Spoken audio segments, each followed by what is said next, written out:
The Eagles return to the playing field on Sunday night as the arch-rival Dallas Cowboys come to town. The NFC East is wide open, and the 4-4 Eagles know that anything is possible the rest of the way. Hello, everyone, and welcome. I'm Insider Dave Spadaro. Glad to be with you as the Eagles begin the second half of their season.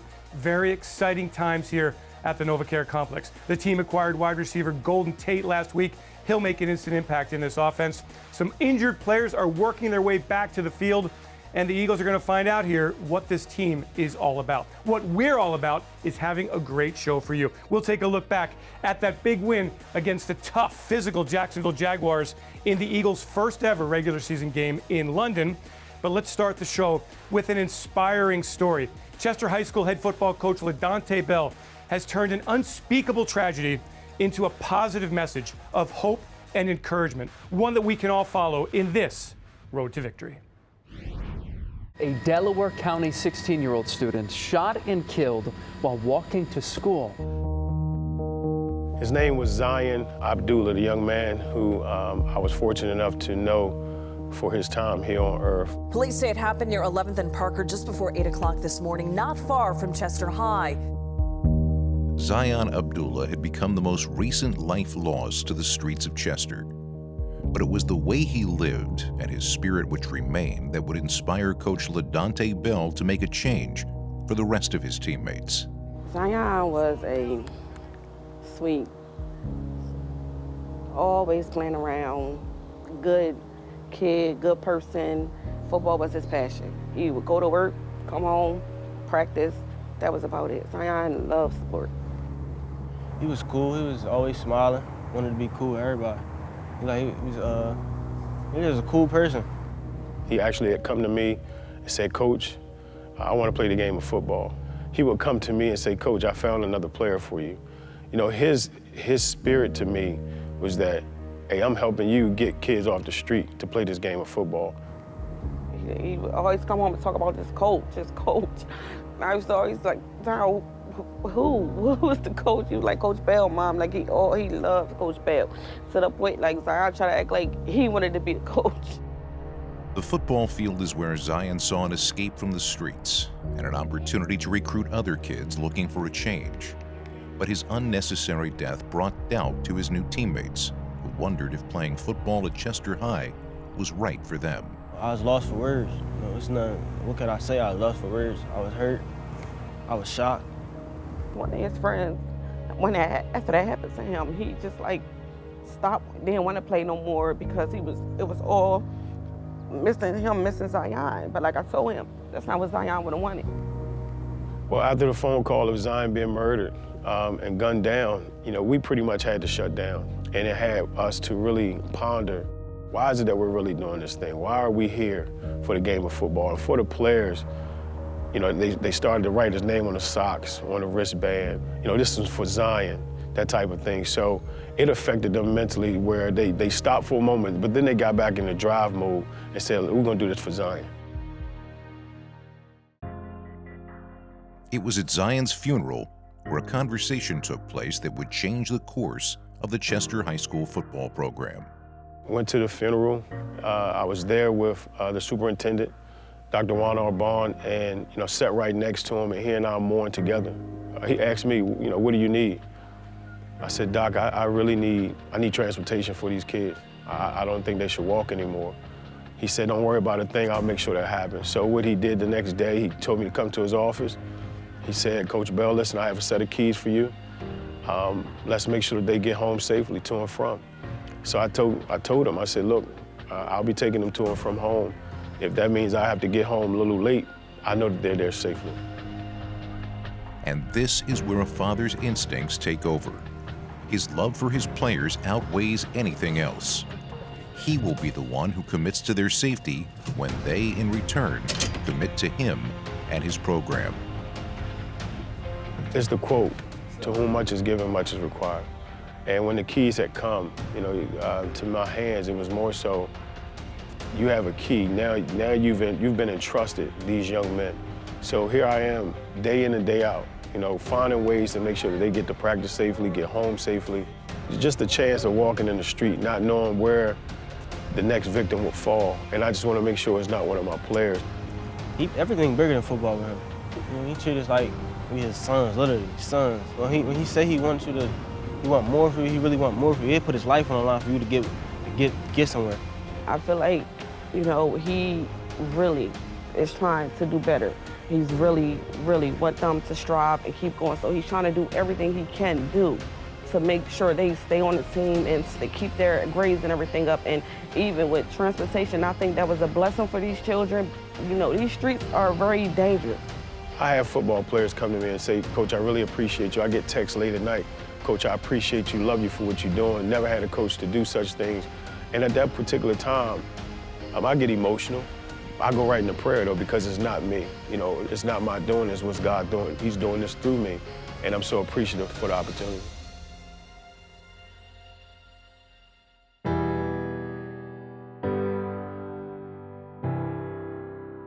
This is about you guys bonding. You could be doing so many other things, so we're bringing you guys together to make sure that you bond together. So when we touch the gridiron, it's just Chester versus whomever. You understand that? When we break bread together, as you would say, and we have our meals, is bonding taking place, discerning what the needs are through conversation. A kid may not tell you exactly what's going on, but when you hear verbiage of such and such, you can pretty much, you know, discern what's going on within the home. And we as coaches, we come together, listen, we gotta meet that need. What's up, Sean? Be ready this week? Lincoln University reached out to me today, all right? So make sure them grades stay up, okay? Not only that, they're gonna be watching you on film. They'll probably end up coming to the next couple of games. And most importantly, watch your character, okay? Of course.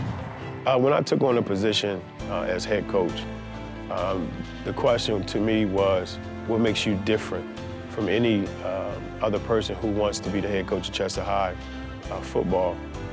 Well, I said, truthfully, I look at this as, you know, God has given me this opportunity, but I'm not looking at it as football. This is a ministry to me. When you sow a seed, you're gonna reap from it. You know, when we pour into the kids the positive things, they come back for more. Hey, Coach, I appreciate what you said to me. Hey, Coach, you motivated me. It's much more than X's and O's. This year's Zion Abdullah Good Spirit Award goes to Cameron Whitfield. I truly believe Zion is still here with me. You know, his spirit still lives, and that's one of the reasons why myself and the coaches put an award in his honor, because of, you know, when we go out to reach out to our kids, Zion had that spirit of, hey man, come play ball with me, let's get off the street. His name's gonna always live. Between me, Coach Bell, Coach Musa, my family, it's just gonna always be good. And I feel like that's a good thing for honoring my son, because football was his passion. You know, when the game is gone, those kids will be able to look back and say, man, I remember my coach said X, Y, and Z to me, and it really helped me to this day. So it's much bigger than the game of football. And when the game is over, they can sit back and say, I've learned a lot inside the game as well as outside of it.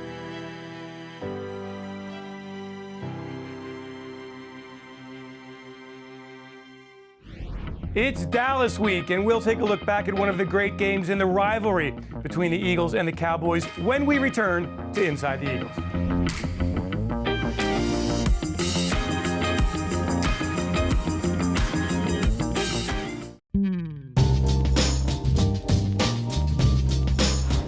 The Eagles made their first trip overseas in the regular season, a successful one, defeating the Jacksonville Jaguars in London a couple of weeks ago. Let's take a look back at that game, including a miking of running back Corey Clement in this Sounds of the Week. Good morning, everyone. I grew up listening to the late Bud Collins welcoming to Breakfast at Wimbledon. So it is indeed a thrill to welcome you to Breakfast at Wembley. Merrill Reese and Mike Quick at historic Wembley Stadium in the town of Wembley, England, as the 3-4 Eagles meet the 3-4 Jacksonville Jaguars. The Eagles flew across the pond for their first regular season game in England.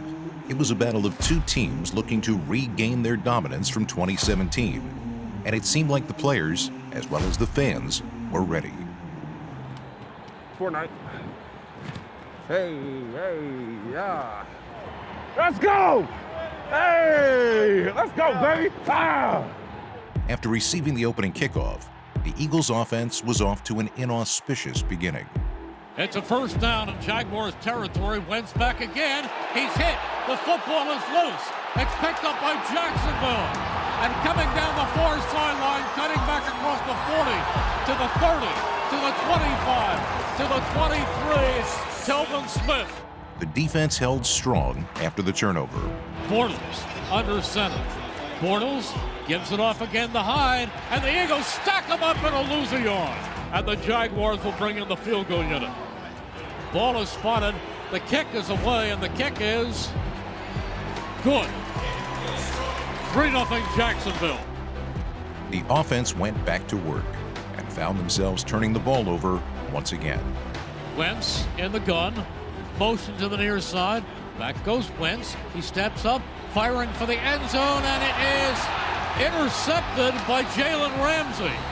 9 yards deep. Another turnover. Trailing by 3 points, the defense held the Jaguars to a punt, and the offense came out for the third time. And sometimes, the third time is a charm. Back goes Wentz again. He steps up. He is firing it. Leaping reception. Another first down, and it is Zach Ertz. Wentz in the gun. Wentz is back. Here comes the rush. He fires to the near side. Complete. He's got it. Alshon Jeffrey makes the catch at the 20 and runs out of bounds.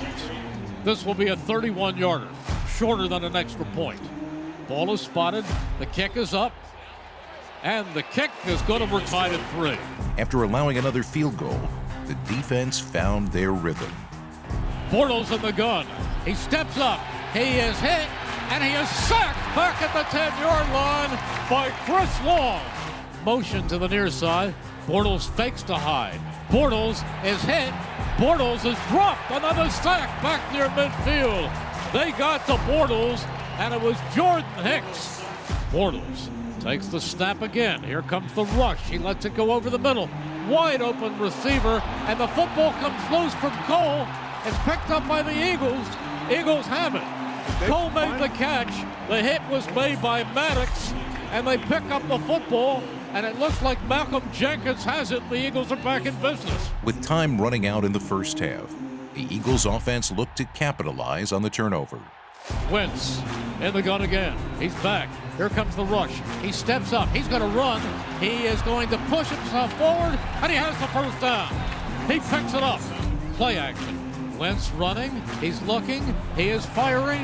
It is complete. Down to the 5. Breaking a tackle. In for the touchdown. It is Goddard. Dallas Goddard breaking a tackle at the 5, and the Eagles have finally scored a touchdown and taken the lead. After the half, the offense picked up right where they left off.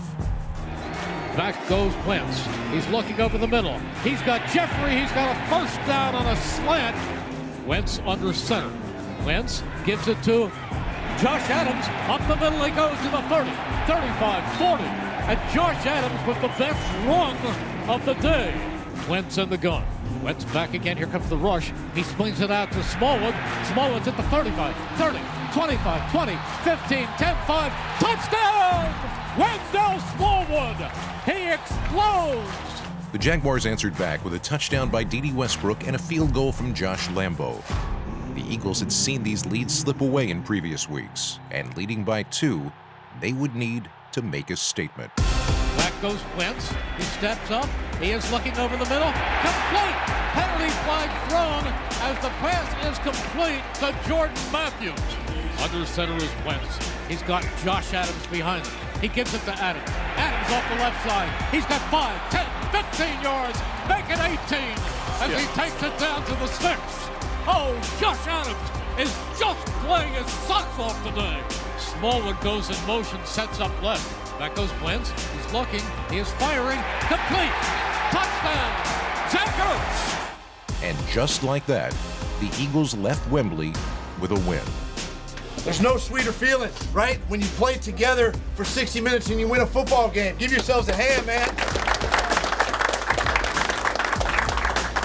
Nobody ever said winning is easy in the National Football League, right? It's hard. Everything that you deserve, you got to go earn it, right? You earn it.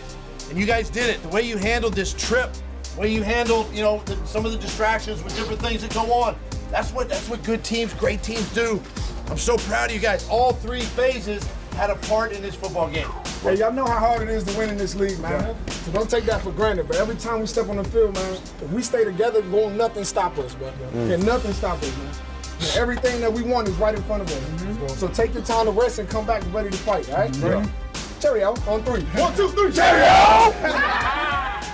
A series that began in 1960 and that has inspired every possible emotion from Eagles fans is renewed on Sunday night when the Cowboys come to South Philadelphia to play the Eagles. Merrill Reese and Mike Quick take a look back at one of the great games in the history of this series.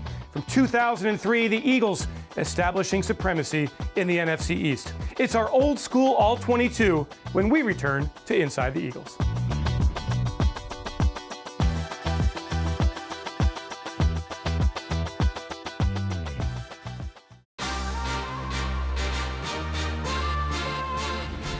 Hi everyone, I'm Merrill Reese, along with Mike Quick, and welcome to Old School Old 22. Mike, it's always fun to go back and look at an Eagles-Cowboys game. This is from way back, 2003, and we see one of the great Eagles of all time, one of my favorites. Yes. Number 36 in your program, number 1 in your heart, Brian Westbrook. Well, there have always been so many great matchups when these two teams get together, and this is no exception. Brian Westbrook, one of the greatest Eagles ever, especially coming out of the backfield. Merrill, this is a great example of it on this play. On 3rd and 3, with the ball deep in Dallas territory late in the first half, Donovan McNabb and the Eagles come up in 21 personnel with 2 backs, 1 tight end, and 2 receivers on the field. Just before the snap, James Thrash went into motion from right to left, bringing the cornerback from that side of the field with him. This creates a huge void in the defense that results in a big play. This is going to be a swing screen to Brian Westbrook in the flat. The defender responsible for Westbrook, linebacker Dat Wynn, is initially blocked by L.J. Smith on a bit of a rub route. This block holds up Wynn for just a second, which allows right guard Bobby Williams to release out into space and pick him off downfield. Westbrook makes a man miss in the flat, gets one more block from L.J. Smith, and he races into the end zone to make it 10-7 just before halftime. Brian Westbrook, there's a great example, but Brian Westbrook meant so many things. Brian Westbrook, the receiver out of the backfield. Brian Westbrook, a very underrated blocker in the backfield, and Brian Westbrook taking back punts, zoom, and turning games around. As soon as you say that, I think about that game in the Meadowlands, but he's done it numerous times over his career. Brian Westbrook, just a phenomenal player, a small guy coming out of Villanova, and I guess many people didn't expect a lot out of him, but Andy Reid, being right here in the Philadelphia area, got a chance to see him, scout him, loved the player. He became one of the best running backs the Eagles ever had. And that's it for Old School All 22. Inside the Eagles is brought to you by McDonald's, proud partner of the Philadelphia Eagles, and by Rothman Institute at Jefferson, the official orthopedic and healthcare partner of the Philadelphia Eagles.